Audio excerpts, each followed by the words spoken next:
Okay, welcome to Wildlife Cake and Cocktails, episode 11.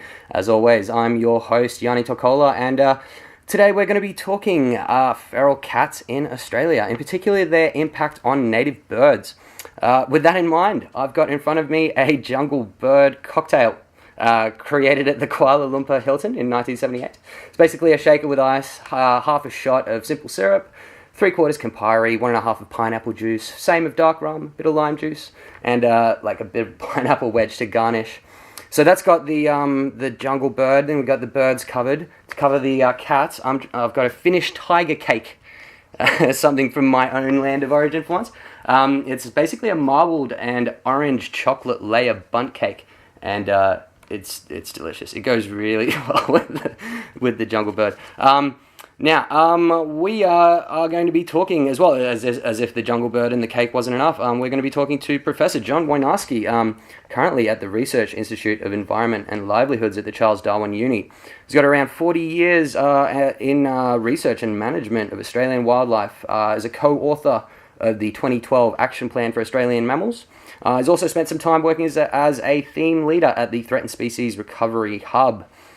His work generally has a focus on birds and mammals, but he's also worked on inverts, herpetofauna, vegetation and habitat management, biodiversity monitoring and management, and too much more to mention here.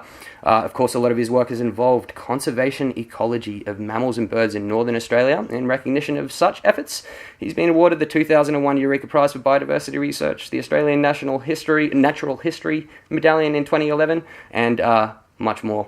And look, despite all of the busy field season during this lovely spring, we're lucky enough to have him on the line right now. John, hi, thanks for joining us, mate. How are you doing? Very well, thank you. That's a marvellous introduction. Thank you for that. And I wish I was with you because the cocktail and cake sounds delicious. Oh, right. Did you manage to find something for yourself as well? I'm working on the lemon sorbet, yep. Oh, lemon sorbet, fantastic. Oh, that's good to hear. Now, where exactly are you calling us from? You're calling me from Melbourne. Right. So you're down in Melbourne at the moment. I know we were trying to get a hold of you at some point earlier in the months, but you were out in the field already. Yeah, I was on a very remote island in the Indian Ocean, looking after some birds. Oh my God, wonderful. Okay, can you tell us whereabouts or not really? Oh yeah, it's the Cocos Keeling Island, which I think is Australia's westernmost point in the mid-Indian Ocean. A very small group of about 20 very small islands, total human population, 600 people and one very rare bird. One very rare bird. So in particular, can you tell us what you were looking for? Yeah, look, it's a bird it's an endemic subspecies of the buff-banded rail, which is actually quite common in parts of Queensland as a species, but this particular subspecies is restricted to Cocos Keeling Islands, and it was wiped out from most of the islands by a combination of cats and black rats, but happily persisted on one island with a total area of 1 square kilometre. And we're trying to move some of the birds from that island to some of the other islands to increase their chances of staving off extinction. That's fascinating. I know there's a rail here in southeast Queensland as well that uses some of the wetlands around here. That's they're small, basically ground and water dwelling birds most of the time. Is that correct? Absolutely correct. They're like small bantam chooks, basically. Okay, and we're back. Had a little bit of a cut there. So we were speaking about rails, being I guess ground and water dwelling, they're pretty susceptible to cat predation. Yeah, indeed, and we've done an analysis of the traits, the biological attributes of all Australian birds and their likelihood to be eaten by cats. And those species that feed on the ground, that nest on the ground, that are sort of mid-size, round about small chook size, they're the ones that are particularly susceptible to cat predation. Right, and you're pretty much exactly describing the rail itself. Oh, well, look, we're going to get into that paper a little bit more anyway. Look, let's get into it. For those listening at home, where John spent a lot of time working at the Threatened Species Recovery Hub. It's basically a $60 million program underneath the National Environmental Sciences Program. Contributions include from about 10 academic institutions and the Australian Wildlife Conservancy. Now, they work on research and, I guess, conservation and biodiversity management and policy as well, providing advice to ministers on issues related to threatened species. Now, when exactly did you start there? And in your role there, I guess, as theme leader, was there already a lot of focus on feral cats? Not particularly. I think there's been some interest or concern about the role of feral cats since about 1900, by which stage cats had virtually spread across the entire continent. And some of the early naturalists recorded observations of birds being common in an area in Australia up until the time that cats invaded that area and then the birds suddenly disappearing. So it's been a problem that's been around for a long time, but and some people have been concerned about for a long time, but nothing's really been done about it until very recently. And we did a review in about 2011 of the conservation status of all Australian mammals. And we found in that review that 30 Australian mammal species, had become extinct since 1788. And we attributed much of the cause of those extinctions to predation by cats and by red foxes, both introduced predators. And in response to that assessment that so much of the Australian, really distinctive and beautiful and wonderful Australian mammal fauna had declined and become extinct, the then Australian Minister for the Environment, Greg Hunt, said, right, we've got to try to stop these extinctions. And what I really want to do is to control feral cats in Australia. And so it was very much his initiative, both the focus on feral cats, but also the establishment of this threatened species recovery hub. Right, okay. So that work in 2011, was that all leading into the 2012 Action Plan for Australian Mammals that was published? Yeah, correct. It was a comprehensive review of all of the mammal species in Australia and how they'd fared over the last 200 or so years. And the faring was very bad, effectively. You know, it was a doomsday book. So many of our mammal species had declined and a really large proportion of them had become extinct. So more species of mammals have become extinct in Australia than for any other continent over that period. Right. Well, look, for anybody listening, you can very easily look that up on Google. Just type in 2012 Action Plan for Australian Mammals, and you can probably find a PDF of it fairly readily. Now, I guess we should move on to cats. Now, as far as I understand, until I read some of this newer work, I guess to my understanding, it was pretty hard due to density variation and population fluctuations with prey availability and so much, all kinds of things like that. There was no really consistent figure on the number of feral cats in Australia. It's kind of difficult to calculate, and we had estimates like ranging from 5 to 23 million. The AWC suggesting that if you got about 15 million eating 5 animals a day, you got 75 million native animals killed.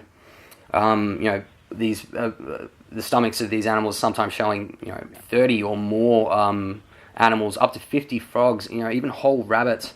It's all fairly alarming, but also the figures are a little bit inaccurate. If we're going to talk the 20 million cats. How do we really proceed with management without a really good baseline population and impact? And I guess was that some of the impetus for the recent studies in biological conservation?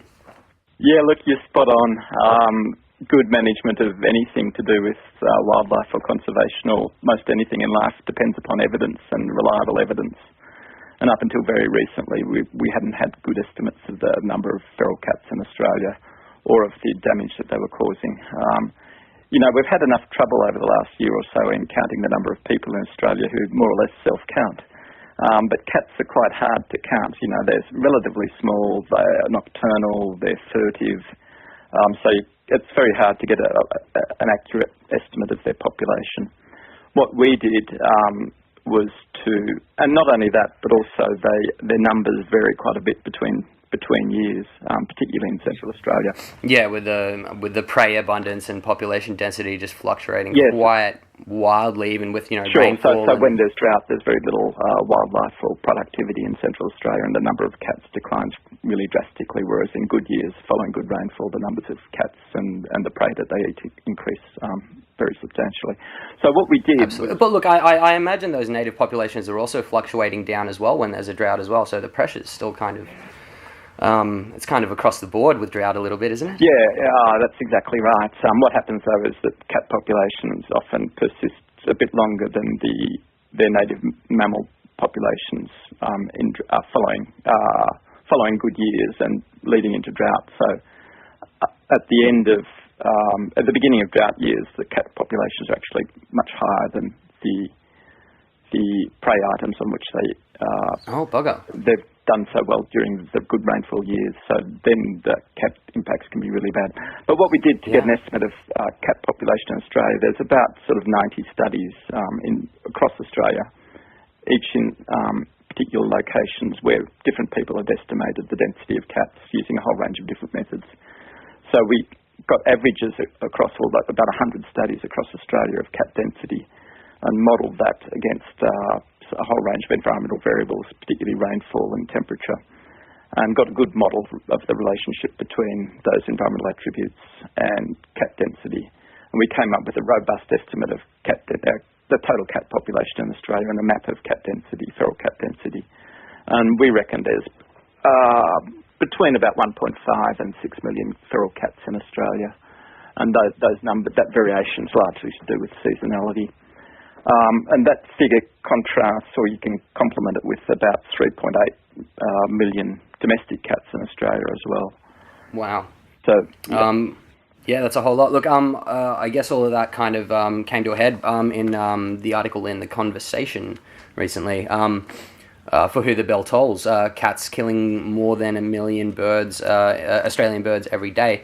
As well as the 3 papers that recently came out that I want to talk about. 2 of your lead authored, all in biological conservation, highlighting the impact on native birds. So I guess the first one was the Legge paper, that's Legge, enumerating a continent. Leg. They're a leg, yeah. I saw it as like a French Legge. Leg. Legge, leg. Enumerating a continental scale threat. How many feral cats are in Australia? Is that specifically the one you're talking about? Yeah, sure. So it's a logical sequence here. What we first did was to get a good estimate of the feral cat numbers, and then what the number of birds eaten per feral cat, and then we scaled that up. Yeah, wonderful. So I'm just reading directly from the paper here as well. The overall population estimates for Australian feral cats in natural and highly modified environments, fluctuating between 2.1 and 6.3 million, is lower than previous estimates, and Australian feral cat densities are lower than reported in North America and Europe. Nevertheless, cats inflict severe impacts on Australian fauna, etc. Now, is a lot of that just because, just the nature of our more sensitive ecosystems here? They're resource limited. Populations are often more K-selected, which means there's that slower reproduction, and that faster reproducing, faster metabolism predator, being a placental mammal, can do a lot more damage. I think you're exactly right. There's a couple of components of this. One, the human population density is higher in Europe and North America, so the numbers of feral cats tends to be higher because they find it far easier to scavenge and get food supplemented by humans. So our feral cat population is lower than those other continents. But yes, the impacts of those feral cats on Australian fauna are much more substantial than for North America and Europe. Partly that's because North America and Europe have both had a long history of feline species. There are cats in North America and Europe already, or cat relatives. Whereas in Australia, that's not the case. You're right also that many Australian birds and mammals are really slow reproducers. They live a relatively long time but don't have all that many offspring. And species in that category, demographic category, tend to be much more susceptible to predation than those that have short lives but breed often and breed prolifically. And also, I suspect there's a little bit of the productivity in Australian systems is less than in Europe and North America, so quite often the density of our fauna is less than those other continents. Right. And, obviously, as you were speaking about, the urban cats in Europe as well, and, there is that gene flow from urban populations to wild feral cat populations as well, so the two are very much kind of impacting on native wildlife together. Oh, absolutely, and there's recent research that suggested that a whole lot of threatened species occur in urban and peri-urban areas in Australia anyway, so even the domestic cats are taking a substantial toll of critters, native species in urban and peri-urban areas. So it's not only that pet cats can continue to be recruited into the feral cat population, but pet cats themselves can be a bit of a problem for wildlife as well. Yeah, right. Okay, and so leading on from that, we've got 2.1 to 6.3 million fluctuating population of cats.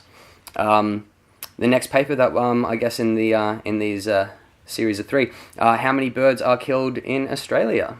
Again, 2017 in BiolCon, coming up to I'll just read directly from the paper here: 377 million birds killed per year, just over 1 million birds per day. Significantly higher proportion of birds in their diet than do other main mammalian predators. Yep, sure. And that figure we think is pretty robust. Obviously, it's an average and it varies between different years depending on the cat population. But most of that is attributable to feral cats in natural environments where they have to hunt for all of their food, whereas pet cats, which have got a roughly equivalent population, take far fewer birds per year than a feral cat, because the pet cats themselves are being largely fed by humans. So 1 million birds per day is a very substantial toll. It's a number of mortalities or casualties. It's very hard to actually put that in the context of what actual impact that's having on the conservation of any bird species. Yeah, on a population level? Yep, correct. And the million, of course, doesn't fall equitably across all bird species. There are some bird species which are much more susceptible and much more preyed upon than others. Well, that was also the very interesting part. Is some obviously are much more at risk, such as the island bird populations. However, islands, if you exclude Tasmania, which is a fairly large landmass, they make up only 0.42 of the Australian land mass total. So, the high predation rates, but and a lot of endemic species as well, which are going to be really easily knocked off. But only about 4% of the total number of birds killed by cats in Australia happen on islands. Is that correct? Yep, yeah, correct. And part of in any island, the cats will eat an awful lot of birds compared to mainland areas, but the total area of islands and the total population of island birds is relatively small compared to the continent.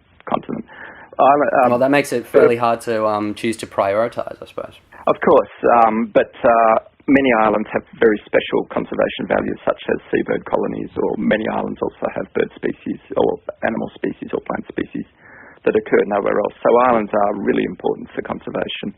And also, islands are important in the feral cat story because it's far easier to eradicate cats from an island than it is from any mainland area, because if you try to eradicate cats in a mainland area at the moment, they will simply come back from the surrounds year after year after year, whereas if you can eradicate cats from an island, you're far more likely to keep them eradicated. Right. Okay. So yes, cat predation is very high on birds in islands, and that's particularly seabird breeding colonies. But as well as that, cat predation on the mainland is far higher on birds in arid, low rainfall areas, particularly in Central Australia, than it is. Oh, right. So it's really the arid zone birds that suffer on the mainland. Yeah, that's correct, and that's partly for a range of reasons. Partly because the cat population is typically higher in arid areas than in temperate areas, the feral cat population. Partly because arid areas typically have less vegetation cover, so cat hunting is more effective.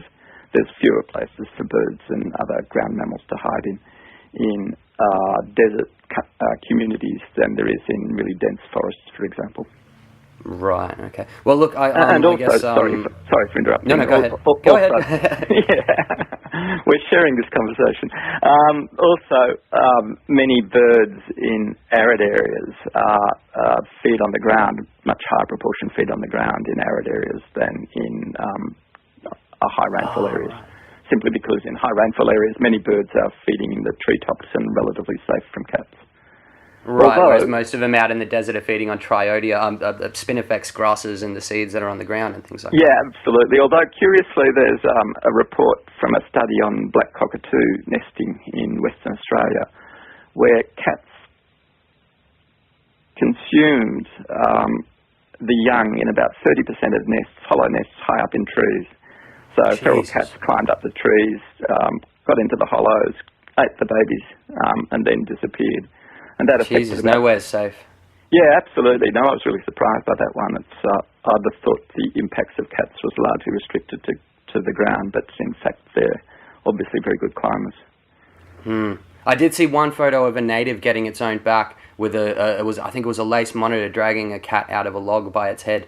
So they do occasionally get one back on one of those big powerful monitors occasionally. But I've seen that photo. It's very dramatic. Oh, it's fantastic. Well, look, I guess speaking of all this stuff, we should lead into this third paper here. Compilation of traits of Australian bird species killed by cats. So I guess this is trying to understand. You've got 2 to 6 million cats or so, killing about 1 million per day, and then what species of birds are more susceptible. So I guess you guys are looking at 338 native bird species. Is that correct? Yeah, what we did for this paper was we scoured all the literature. We looked, assembled databases from all these people that have looked through cat guts and cat shits, the poor things, and then went to museums and the like and looked at all the specimen labels and found those birds that had been reported to have been killed by cats. And then we compiled all of that together, and we had records of cats killing about half of Australian bird species and a higher proportion of threatened species. Wow. And most of the species that we don't have records of cat killing are those that occur in really remote areas, have really small ranges, or only visit Australia occasionally. So probably, 80 to 90% of Australian bird species are actually killed by cats. That's massive. Yeah, Well, cats are remarkably good hunters. And no bird species is really safe. Yeah. Well, look, and I guess, from the paper, it looks like the likelihood of being killed by a cat is pretty high for species that are restricted to islands, intermediate body mass, nest or forage on the ground, and less likely if you're occurring mostly in rainforests and wetlands. I guess being more canopy dwelling and there's more cover, more shelter, and wetlands are harder to cross than sandy desert. All of that's correct, yep. And I think cats actually don't much like foraging in wetland areas. Okay, they don't like to get wet, of course.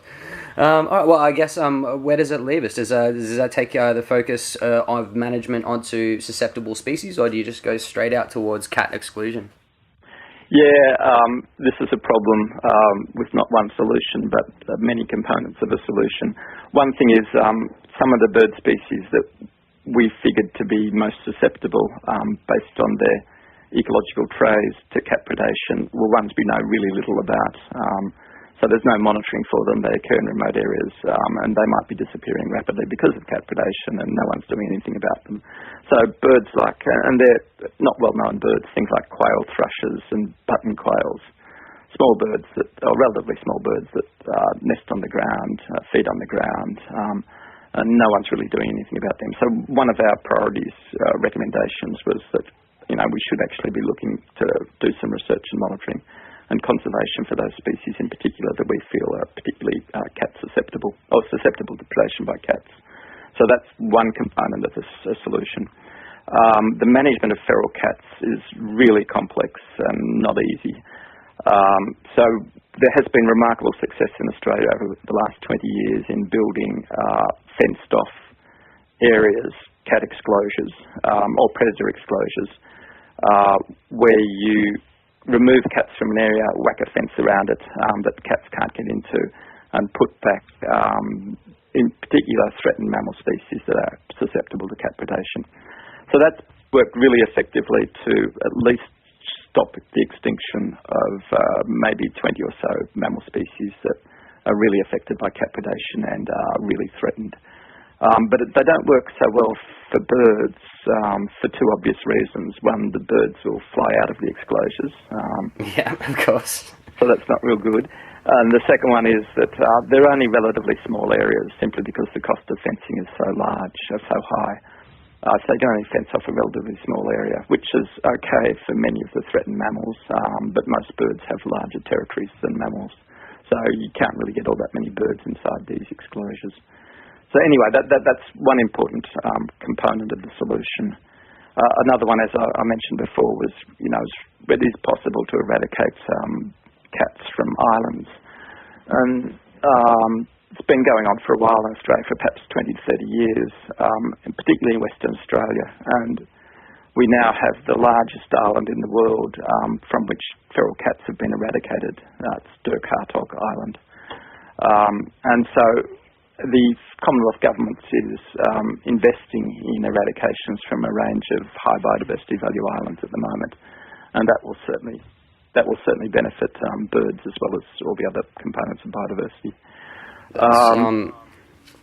It's an interesting challenge with the the mobile ability of birds. They're such good dispersers. Just it makes them so much more difficult to manage. There was the study from Kakadu with Danielle Stokeld and the Parks Australia and the Department of Land and Resource Management there that put up some exclosures and got amazing results for reptiles. But birds flying in and out and not so easy to manage. Do you kind of look at it as maybe a future of a sort of island of refuges system that birds can fly from one to another, or is that not quite feasible? Yeah, I'm afraid not quite feasible. Collectively, all those exclosures, those fenced areas, occupy less than 0.1% of Australia, and you're not going to maintain a viable population of threatened birds in such a small proportion of the area, especially if they're highly mobile. So, which brings us back up to another component of the solution, which is regional scale baiting, poison baiting for feral cats. Poison baiting, yeah. This has been going on in Australia for 30-odd years for foxes, and more recently it's been targeted also to cats at a regional scale of sort of 20,000 square kilometres or so. And what had happened with some of the baiting, and particularly by WA again, is that there'd been great success initially in reducing the number of foxes, and many of the threatened mammals and some of the birds had increased as a result of reduced fox numbers. But what's happened in the last 5 to 10 years in parts of WA is that as the fox numbers have decreased, the cat numbers have increased. Wow, okay. Well, so, that's always the nature of these invasions in Australia. There's multiple, invaders on a lot of different fronts, and it's so hard to knock one off without, if you get rid of cats, then the rabbits come up, and you have too many rabbits that way, because they now provide so much rabbit predation because we've knocked off all the other good predators. But absolutely, and part of there's a recent case in Macquarie Island where they eradicated all the cats, and the numbers of rabbits increased substantially soon afterwards, and did a really large amount of damage to the vegetation, leading to erosion on the island and ongoing loss to the seabirds.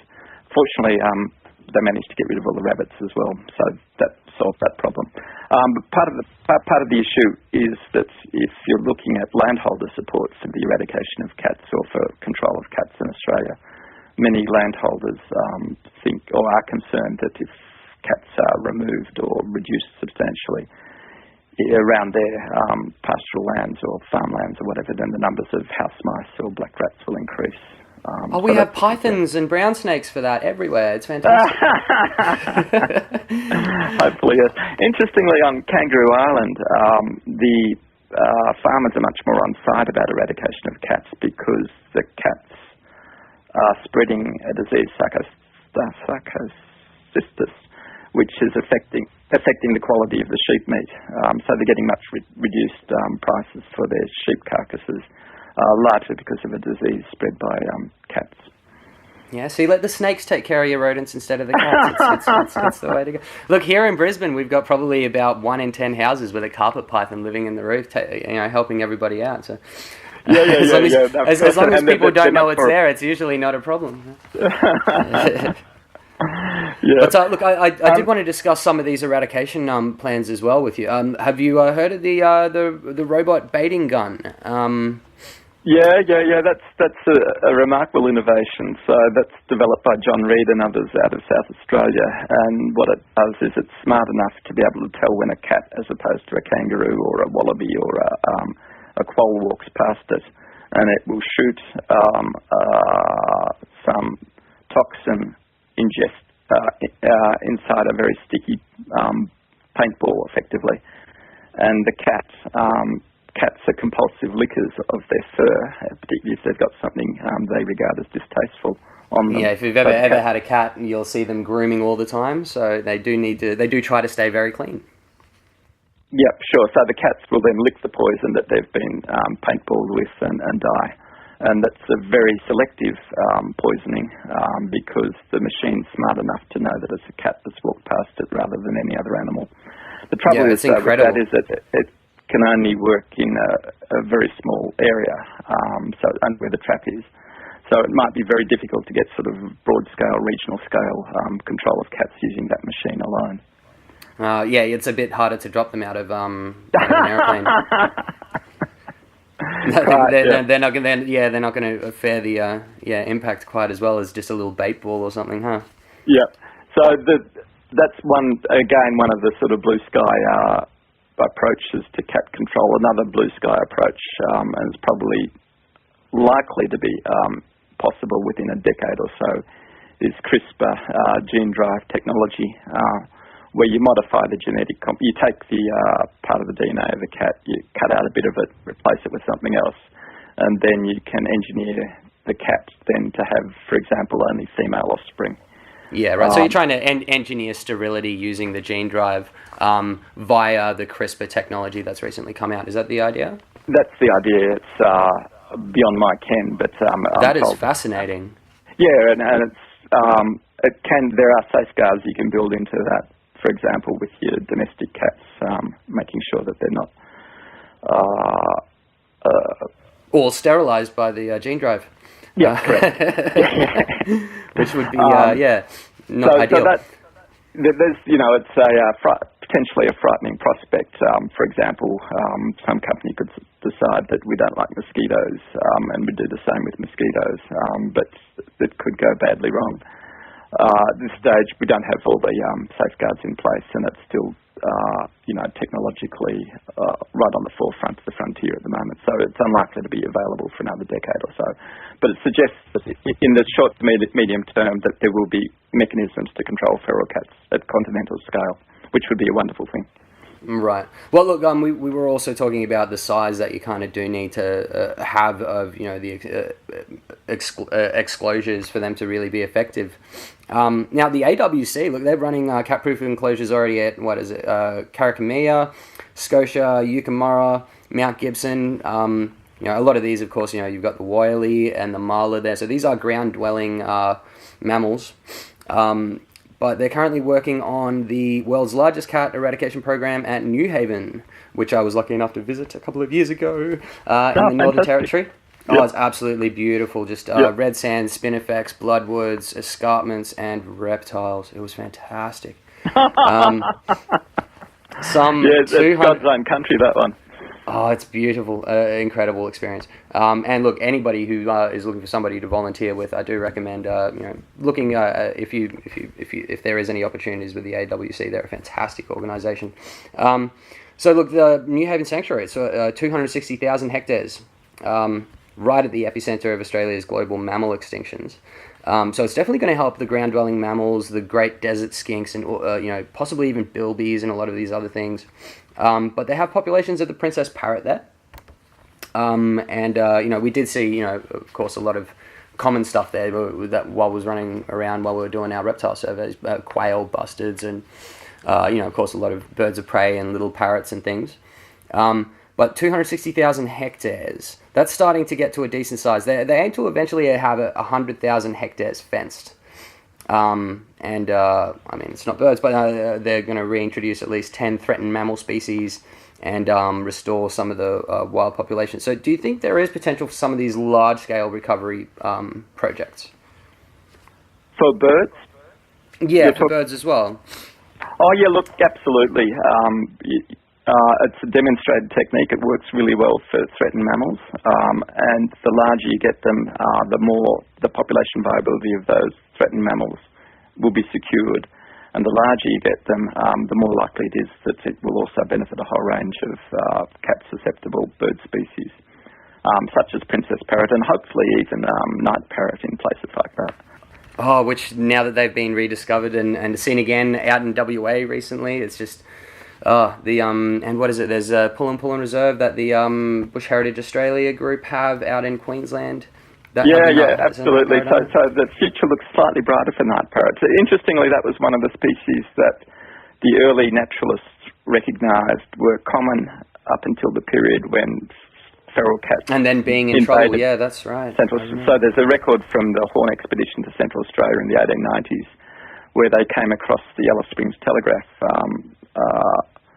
operator's house, and his walls were covered in picture frames that held the wings of night parrots that his cat had brought in over the preceding couple of years. And there were apparently so many of them that, that night parrot was clear that night parrots were fairly common in that country, just up until about a decade after cats arrived in that country. Oh, bugger. I know you guys have really put the research into, proving that there's the kind of the numbers and the impact, but I mean, you put two and two together, it's pretty hard to miss it. Now, yeah, and particularly, it's a strange thing because so many people see beauty and wonder and get derived pleasure from their pet cats, and it's wonderful that there's that affinity that many humans have to something which is not a human, but has its own personality and life.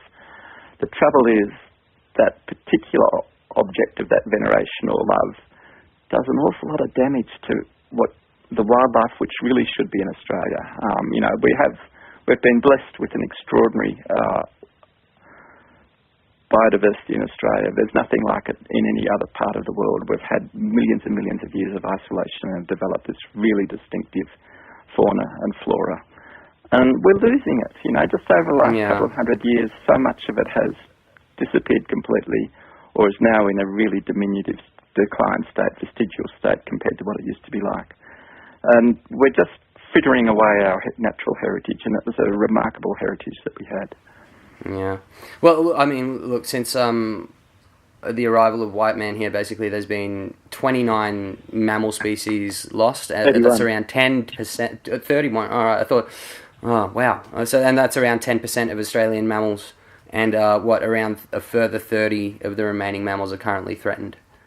Oh, yeah, even more, I think, now. And many of the ones which are persisting still are persisting only in a minute proportion of their former population or range. And many of those species had really important ecological functions as well. They weren't simply there as decorations. They're actually a pivotal role in the way this whole continent functions. And much of the disruption in the ecological malaise in Australia is due to the loss of biodiversity. Yeah. And look, a lot of that is also due to land clearing, of course, not just feral species. I mean, despite, feral cats having a massive impact, I guess one of the biggest threats is land clearing and landscape change, habitat loss, fragmentation. And then on top of that, you have the pressures from invasive species, climate change, all very cumulative and compounding. It is a lot for, our native animals to deal with. It's a really poisonous cocktail of factors that are involved in the losses so much of our wildlife. And our focus in this last year has been on the role of feral cats in that loss. But clearly there are other factors, and you mentioned land clearing, that are at least as important as well. And in many cases are much easier to solve than factors such as feral something cats. as tricky as feral cats, yeah. Yep. Well, look, as far as the large scale recovery fencing projects, I guess it's like it seems that there's only the larger conservation organisations like the AWC and BHA that are uniquely placed to be able to kind of do these large projects. But do you see a lot more of them happening in the future? Do we have our fingers crossed to see more large cat-proof enclosures popping up? Yeah, undoubtedly, and part of the growth of one good feature of what's occurring at the moment with those exclosures is that governments are buying into them as well. So, for example, in New South Wales, there's partnerships between the government and AWC and other organisations about establishment of exclosures. So it's not, the philanthropical NGOs, conservation NGOs have done a really remarkable job, and AWC in particular have done a really good job. But the government is now actually recognising that there's benefit in it and that that's part of the conservation solution to Australia. So to an extent, government is also investing in that solution as well, which is welcome. All right. Well, look, I guess we hope to see more of it and in the future. Do you have any more field work coming up in the season? You heading straight back out there, or? No, not much more field work. Would you like to talk about pet cats briefly? Oh yeah, absolutely. Look, I was as ignorant as anyone when obviously with my tiger cake, my tikkari kakku. I'm not from this country, and when we first moved here, we did have pet cats, and we basically let our first pet cat roam. We lived right next to the national park, and then one day it disappeared and never came back. Now, whether it got hit by a car, killed by something, or it just wandered off into the national park to go slaughter things, I don't know. And I regret it to this day. So I would definitely like to hear your opinion on pet cats and I guess urban cats and their impact on native wildlife. I know it can be massive, particularly in the US where there's, I guess, a much higher density of cats in urban areas.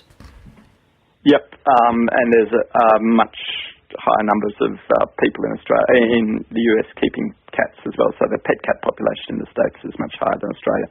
But pet cats are part of the problem. It's fine that people have pets, and it's fine that people have pet cats. What's less fine is that when those pet cat owners are not responsible about the damage or not aware of, or refuse to recognise the environmental damage that those pet cats might be doing. Absolutely. And there are a range of steps that people can take to reduce that damage, and that includes things like desexing, trying to contain them, and containment is regulated in some councils in Australia, some local government areas, and it may well indeed be in your pet cats and your interest to contain your cat, because it's less likely to be, as you say, what happened to your cat, run away or be killed by a car or get disease. And it's quite possible to keep your cat indoors and keep it stimulated using a whole range of different techniques. Absolutely, and look, the outdoor cat runs that are being produced these days that let your cat be outside but keep it excluded from wildlife and wildlife from it. Just fantastic in design these days. They're phenomenal. Yeah, absolutely. And, they give you cat pleasure and give you pleasure and ensure that your cat's much more likely to be healthy and has much less environmental impact. So, yeah, that's really good.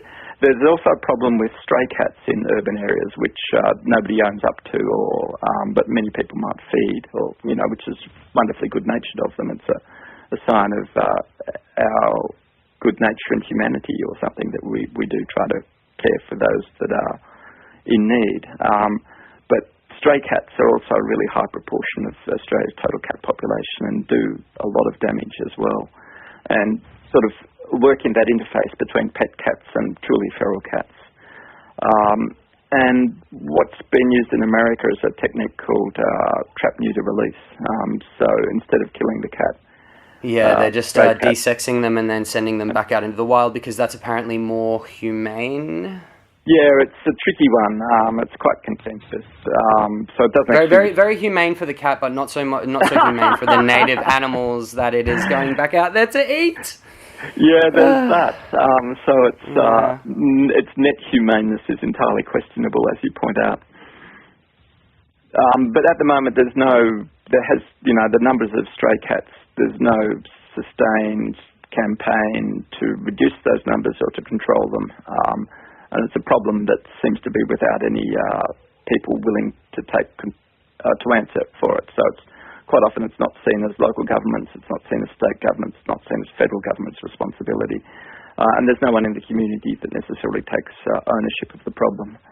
Yeah. Well, look, I know that even some urban areas adjacent to naturalised areas can be population sinks for native birds.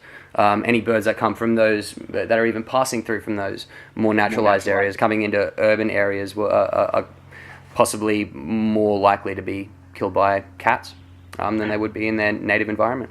Yeah, indeed, that's the case. And quite often, because they're partly food supplemented by people, the density of cats in peri-urban areas is much higher than in natural environments. So any bird that lands in sort of a peri-urban area or the suburban areas or sort of woodlands around towns is likely to meet a large number of cats. Yeah, right. Tough stuff, man. Tough stuff. It's a hard life. It is. Well, look, do you guys have any big plans for the coming years for your cat research, or is it all being held under wraps? No. This is a problem which is not going to be solved in a year or two, so we're certainly engaged in doing more, trying to get more evidence, and we've just submitted a paper on the number of reptiles killed by cats in Australia as well, and we'll do the same for the number of mammals. You can come. We'll have another interview in 6 months if you like. I'd love to. But again, we're not simply interested in just the numbers. We want to come up with solutions and figure out where the priorities for management are in terms of those species, those areas, and those techniques which are likely to be most successful. Fascinating. Well, look, we very much are looking forward to that. I know I'm personally looking forward to the reptile paper. That's going to be fascinating. Look, 6 months from now, if we can get together and have a chat about it, that would be fantastic. That'd be delightful. Wonderful. John, thank you so much for joining us. It's been great talking to you. Is there any other than, of course, the AWC and the BHA, is there any other organisations in feral cat management that we should be aware of? Oh, look, the RSPCA is interested in the problem, obviously, from a very different perspective than what we are. But all state and Commonwealth agencies, environmental agencies, have substantially increased their concern about this problem and are, in their various different ways, doing something about it. And there's a national feral cat task force that meets twice a year and is trying to coordinate a consistent and complementary strategy for dealing with feral cats in Australia, and that unites sort of all the state and territory and Commonwealth agencies.